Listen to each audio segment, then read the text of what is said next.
goodness, I'm excited about our guest today. And when you think about specifically Philadelphia, we're going to talk about the Philly special today, an acclaimed 30 for 30 series, the Philly special. And I'm with an Emmy Award-winning director, Shannon Furman. Shannon, thanks for stopping by. And as born and raised in Pittsburgh, even though I'm now in Cleveland, you're laughing at that one. Philadelphia and Pittsburgh, not, but what an opportunity. Talk about how this project started.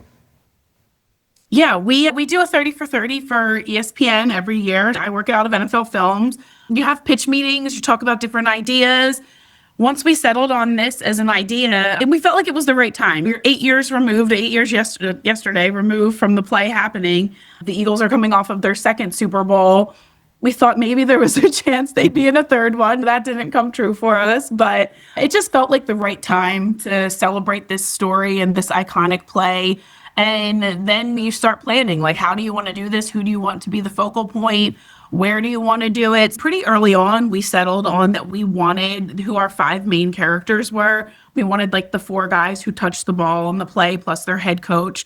So that was a decision that was made probably day one, once we knew that this was officially the topic. And then it was like, how do you do it? Do you take them back to Minnesota? Do you bring them all to Philly? Do you do it separately? We ended up, after doing some scouting and stuff, and realizing we could get the guys all in the city at the same time, bringing them back to Philly to relive this whole season and this play.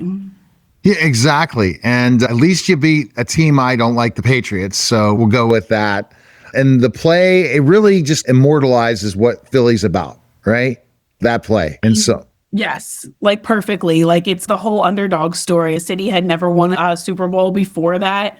And just how improbable even this Super Bowl run was. It's like the perfect, like how Philly was meant to win it finally was like the real life Rocky story this was. So if you would have scripted this, you wouldn't have believed it. So it had to be real life to even make it come into fruition. And it turned the Philadelphia Eagles franchise into a totally different franchise of winners after that. That's crazy how one game and then they become really a competitor, the Eagles, and winning Super Bowls. Go figure. Yeah, it's fun for those of us who waited a really long time for this. So talk about how this process, once you do these, how do you lay out getting specifically the characters? You said that you're going to interview, but how do you look at the look and feel of this to make it really that city and really tell that story so people in the Philadelphia Eagle fans want to see this all over the world? Yeah, we're lucky that NFL Films is based in the suburbs of Philadelphia, so we're right in South Jersey. So we did a lot of scouting leading into this. A lot of trips over into the city, wanted to incorporate iconic spots when the guys did their interviews. So when you see the guys' interviews in the show, there's a reason they're all in the different locations that they're in. We didn't just sit them down anywhere. Nick Foles is in front of the art museum, the big steps in the front of the gallery. Doug Pederson's at the Franklin Institute, one of our famous museums. He's got Ben Franklin over him, the leader of the team. Corey Clement, we put him in front of the bridge because he's the New Jersey kid that so just to symbolize the transition from New Jersey over to Philadelphia. So a lot of thought was put into that. We knew we wanted to take them back to places that were special to them through the season, and even like figuring out the means of transportation. It was started with, we were going to be in a big Eagles RV driving the streets of Philadelphia. And then we were like, that's impersonal. So when we were out on a scout, we saw a trolley driving down the street and we were like, that could work. That would be cool. So then they could interact with fans and stuff. And it all worked out perfectly. But we are lucky in the fact that our location is close to the city because we did a lot of research and a lot of scouting leading into this to figure out the perfect location and way to execute this whole film.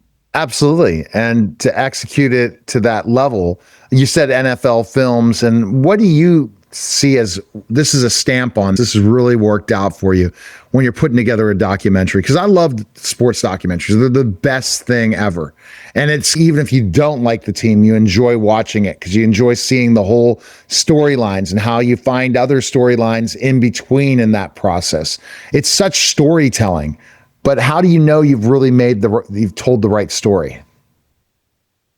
After you watch it the first, we watched this so many times. Like it goes through so many passes and so many different eyeballs watch it and stuff. I think it was really cool to see our boss's reaction the first time that they saw a cut of it. And like, they're not Eagles fans. Like NFL Films is such a melting pot. Like people come from all over the place and all different like areas, colleges, things like that. There are a lot of Eagles fans, but I would say none of our bosses in particular are really Eagles fans. And when they watched it, like they all loved it instantly. So that was cool to see that reaction. And I think that's the thing about Eagles fans aren't necessarily as like beloved. We get a bad reputation at times. So I think this film, though, I think a Steelers fan could love this film, like, or at least understand it. It's a fun watch. It's just helps you understand maybe the craziness that is Eagles fans, like where it's coming from, where that passion comes out of. So I hope that other fan bases enjoy watching this, like if not as much as the Eagles fans do. So you had your certain characters, but did you interview other people as well in this film? We did. The five guys are our main characters, but we wanted like the city of Philadelphia and the fan base to be characters too. So we selected people from like different neighborhoods around the city or like famous businesses that like iconic places that people in Philly go to a lot. So there's you'll see like we call them fans, but some of them are recognizable, especially for people from the area and what it meant to them winning the play and how they all diagram out the play, talk about their emotions. There are some local sports writers, and like Ray Dininger is a big part of it. He was a producer with us at NFL Films, so we wanted Ray to be part of this story because we knew it was an important moment for him too. You'll see some people like that and sprinkled throughout it, but we did want to keep the focus on the five guys. Exactly. You definitely have to do that. And where the five guys are now compared to then, it's an interesting thing. Always those backstories too. Yeah, their stories are all incredible. It was really fun I think this was like really, they were saying the first time the five of them were like together like this after that season was done, where they could like talk about it and dive into it. It was the first time Doug had ever seen the statue. There's a statue in front of the link now, like a 12-foot statue of Doug and Nick. And that day was the first time Doug had ever seen that. So it was really cool to be able to bring this to life for all of them and them to get a chance to see it on the screen. I'm excited to get more feedback from them when this airs on Friday night. Oh, yeah. So you hit it right there. Friday night, 9 p.m. Eastern. Got to tune it in on ESPN, in the ESPN app as well. Definitely check it out. We really appreciate it. And people can follow you and check you out. Is there a place for people to check you out as well? Yeah, my handle on Instagram and X is at Furmbiz, FURMBIZ, and most of the shows I do are on ESPN, Netflix, and HBO. All right, we appreciate it, and thanks again.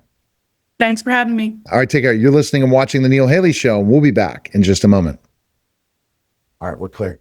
Thank you.